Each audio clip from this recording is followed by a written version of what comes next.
राजन अपने माँ के साथ रहता था। उसकी अभी शादी की उम्र हो चुकी थी, पर वो शादी करने से मना कर देता था, इसलिए उसकी माँ बहुत ही परेशान थी। सुनो बेटा। हाँ माँ, कुछ चाहिए क्या तुझे? हाँ बेटा, वो मुझे। क्या चाहिए माँ? बोलो मुझे, मैं लेकर आता हूँ। सच में तुम लेकर आओगे?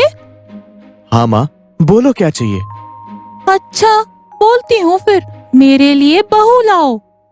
तुम कुछ भी मांगती हो माँ। मैंने कितनी बार तुम्हें कहा है कि मुझे शादी नहीं करनी है। बेटा, पर तुम्हें शादी क्यों नहीं करनी? मेरे बाद तुम्हारा क्या होगा फिर? माँ, शादी मतलब वो जिम्मेदारी होगी, फिर झगड़े और बीवी बच्चों का रोना धोना। तुम्हें मुझे खुश नहीं देखना है क्या? बेटा, किसने कहा कि शादी मतलब रोना ही होता है? तुम्हें अच्छी जीवन साथी मिलेगी, तुम्हारे भी बच्चे होंगे, सब कुछ सही होगा। माँ, अभी तुम शुरू मत हो जाना, मुझे बहुत काम है। आज रामपुर में भी जाना है। ठीक है बेटा, तुम तैयारी कर लो, मैं तुम्हारे लिए नाश्ता लेकर आती हूँ। पर रामपुर जा ही रहे हो तो बहू भी लेकर आना। माँ अभी जाओ, जल्दी, मुझे देर हो रही है। ये लो, ये खाना भी साथ में लेकर जाना, रास्ते में भूख लगी तो खा लेना। जी माँ, अभी निकलता हूँ, जल्दी वापस लौटूंगा। हाँ बेटा, जल्दी आना और मेरी बात भूलना मत। ओफो माँ, अभी मुझे कुछ सुनाई नहीं दे रहा। बाय। बदमाश लड़का, क्या होगा इसका? राजन काम के लिए अपने घर से रामपुर के लिए निकलता है। वो बहुत समय तक सफर करता रहता है। रामपुर आते आते रात हो जाती है। उसे कहीं भी आराम करने के लिए जगह नहीं मिलती, इसलिए वो एक नदी के किनारे ही पेड़ के नीचे सो जाता है।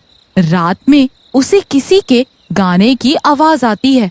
आवाज इतनी मधुर और दर्द भरी होती है कि वो उठ जाता है। तुझसे नाराज नहीं जिंदगी, हैरान हूँ मैं, ओ हैरान हूँ मैं। ये कौन गा रहा है? वो भी इतनी रात में? देखना पड़ेगा।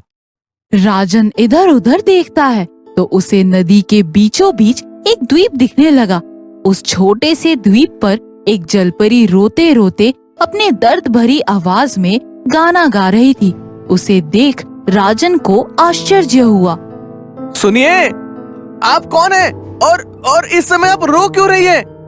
मेरा नाम बेला है, मैं एक अच्छे और भले परिवार की लड़की हूँ, पर क्या?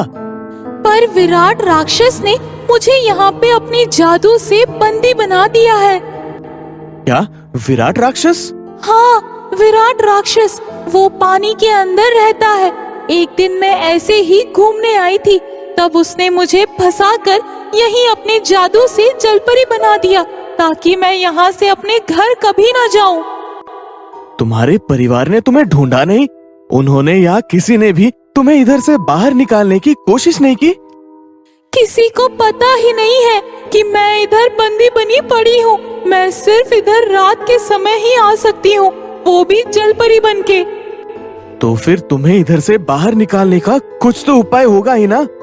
उपाय है, पर वो आसान नहीं है। उसके लिए कोई अपनी जान नहीं जोखिम में डाल सकता। पर उपाय क्या है बेला? आप मुझे वो तो बताइए। मुझे इस जलपरी से फिर से इंसान बनाने के लिए उस विराट राक्षस को खत्म करना पड़ेगा। उसको खत्म कैसे करेंगे?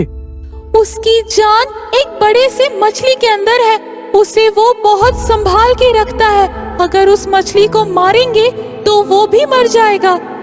तो ठीक है, मैं ये करता हूँ। तुम्हें तो पता ही होगा कि वो मछली कहाँ है। इतना तो मुझे नहीं पता, पर शायद उसने अपने कमरे में ही किधर छुपाया होगा।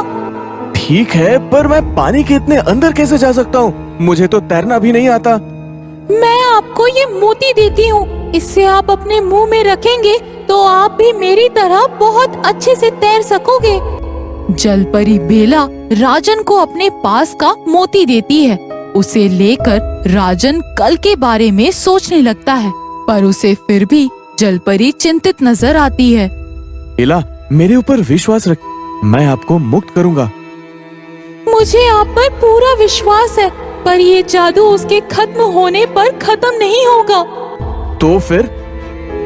अगर मुझे जलपरी से इंसान बनाना है तो उस राक्षस को जो कोई भी मारेगा उसे मुझसे शादी करनी पड़ेगी, तो ही ये जादू खत्म हो सकता है। क्या शादी? राजन जलपरी के मुंह से शादी की बात सुनकर चौंक जाता है। अभी क्या होगा? राजन बेला की मदद करेगा?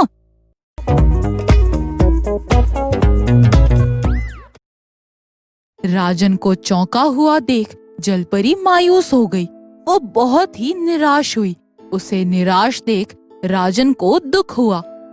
मुझे पता है आपको मैं पसंद नहीं हूँ, तो आप शादी भी नहीं कर सकते, पर मेरे पास कोई दूसरा रास्ता नहीं है। आप अगर शादी नहीं कर सकते तो खुद की जान को किसी भी संकट में मत डालिए। ऐसा नहीं, मैंने कब कहा कि तुम मुझे पसंद नहीं हो। मैं तुम्हारे साथ शादी कर लूंगा और तुम्हें आजाद भी करूंगा। क्या सच में? हाँ, पर उससे पहले हमें उस राक्षस को मारने की योजना बनानी पड़ेगी। हाँ, पर मैं आपको सुबह के समय में कुछ भी मदद नहीं कर सकती। आपको खुद उस मछली को ढूंढना होगा और उसे मारना होगा। पर तुम क्यों नहीं मेरी मदद कर सकती? क्योंकि सुबह वो राक्षस उठ जाता है। उस समय उधर किसी का भी जादू नहीं चलता। तो उसका अंत हम रात में ही करते हैं। हाँ, पर मैं आपको सुबह के समय में कुछ भी मदद नहीं कर सकती। आपको खुद उस मछली को ढूंढना होगा और उसे मारना होगा। पर तुम क्यों नहीं मेरी मदद कर सकती?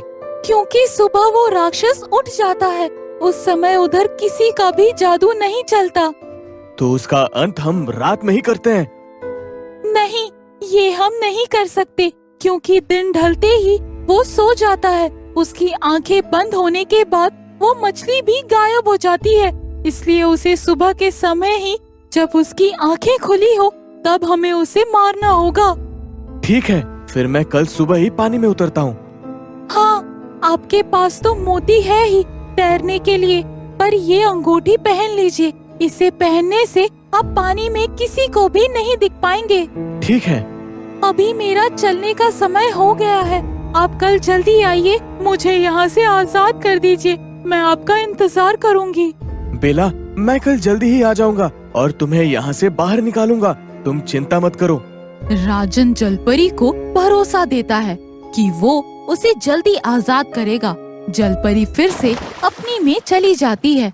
दूसरे ही दिन सुबह होती है। तब राजन अपनी उंगली में अंगूठी और मुंह में मोती डालकर पानी के अंदर आता है। राजन जैसे जैसे पानी के अंदर जाता है, वैसे उसे उधर छोटे छोटे शंखों के घर दिखने शुरू होते हैं। वहाँ पे तरह तरह की मछलियाँ होती हैं। वो देखते देखते आगे जाता है, पर उसे विराट राक्षस का महल किधर भी दिखता नहीं है। यहाँ तो दूर दूर तक मुझे कोई महल नहीं दिख रहा। क्या करूँ अभी? बेला राह देख रही होगी। एक काम करता हूँ, उस कछुए से पूछता हूँ जाके। राजन कछुए को आवाज देता है, पर कछुए को आवाज तो सुनाई नहीं देती, लेकिन कोई दिखाई नहीं देता। इसलिए राजन अपनी अंगूठी निकालकर उस कछुए की तरफ जाता है। सुनिए कछुए जी, मेरा नाम रॉकी है दोस्त। तुम कौन हो? इधर के तो नहीं दिखते। की जी, मेरा नाम राजन है। मैं यहाँ जलपरी को छोड़ने आया हूँ। मुझे विराट राक्षस की हवेली किधर है वो दिखा सकते हैं क्या? मैं तुम्हें हवेली तो दिखा सकता हूँ, पर वो बहुत ही खतरनाक है। तुम सच में उधर जाना चाहते हो? जी हाँ, मैंने जलपरी को वैसे ही वचन दिया है। मुझे जाना ही होगा। ठीक है, फिर ये अंगूठी पहनो और मेरे पीठ पर बैठ जाओ। इधर विराट राक्षस के सैनिक हैं जो तुम्हें देख सकते हैं। ठीक है, पहनता हूँ। राजन अंगूठी पहन अदृश्य हो जाता है। वो कछुए के पीठ पर बैठकर हवेली की ओर बढ़ता है। कुछ ही देर में हवेली आ जाती है। कछुआ एक कोना देखकर वहाँ पे रुक जाता है। राजन देखो, हवेली आ गई है, पर यहाँ चारों ओर विराट राक्षस के सैनिक हैं। तुम्हें छुपकर ही जाना होगा। तुम मेरा ये कवच अपने पास रखना, इससे तुम्हें कोई भी मछली सैनिक कुछ भी नहीं करेगी। और ये चाकू अपने पास रखना, विराट राक्षस के मछली को मारने के लिए इससे मदद होगी। ठीक है रॉकी, धन्यवाद। धन्यवाद तो हमें तुम्हें बोलना चाहिए राजन। तुम मेरी बहन को छुड़ाने आए। क्या वो जलपरी तुम्हारी बहन है? हाँ राजन, पर उसे पता नहीं कि मैं भी यहाँ बंदी बन पड़ा हूँ। जब ये उस नदी के किनारे से गायब हुई तब मैंने उसे बहुत ढूंढा पर वो मिली नहीं और एक दिन उसे ढूंढते ढूंढते मैं ही इधर बंदी बन गया। मेरे जैसे इधर के लोग बंदी बने पड़े हैं। अगर तुम उस राक्षस को मारने में कामयाब हुए और मेरी बहन से शादी की तो ये जादू खत्म हो सकता है, इसलिए कामयाब होकर ही लौटना मेरे दोस्त। मेरे जैसे इधर के लोग बंदी बने पड़े हैं। अगर तुम उस राक्षस को मारने में कामयाब हुए और मेरी बहन से शादी की तो ये जादू खत्म हो सकता है, इसलिए कामयाब होकर ही लौटना मेरे दोस्त। ठीक है, मैं राक्षस को मार कर ही लौटूंगा। राजन अदृश्य रूप में ही हवेली में घुस जाता है। उसे कोई नहीं देख पाता। वो हवेली का हर एक कमरा देखता है। उसे मछली किधर भी नहीं मिलती। ये क्या, इधर तो एक भी मछली नहीं दिख रही।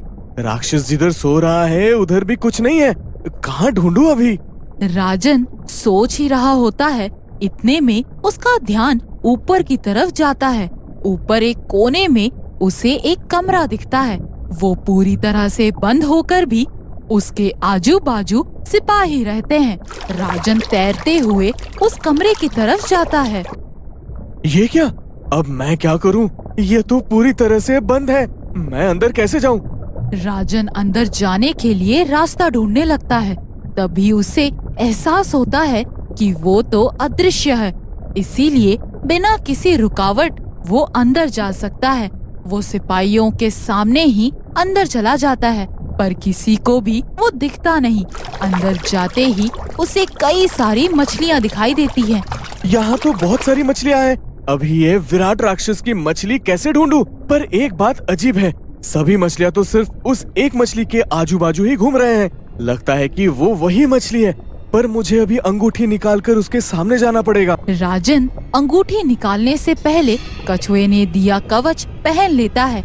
वो जैसे ही आगे बढ़ता है, उसे उसके ऊपर विराट राक्षस की मछली सैनिक आक्रमण करते हैं, पर वो उनका सामना करते करते उस मछली तक पहुंच ही जाता है।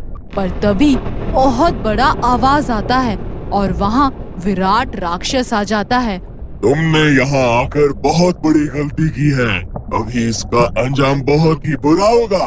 मैं अभी तुम्हें मछली बना देता हूँ। विराट राक्षस बहुत ही भयंकर रूप में आकर राजन को बंदी बनाने का प्रयास करता है, पर राजन भागते हुए उस मछली के ऊपर कछुए ने दिए हुए जादुई चाकू से वार करता है। उसी समय एक बड़ा आवाज होकर वो राक्षस मर जाता है। उतने में वहाँ से बेला आती है।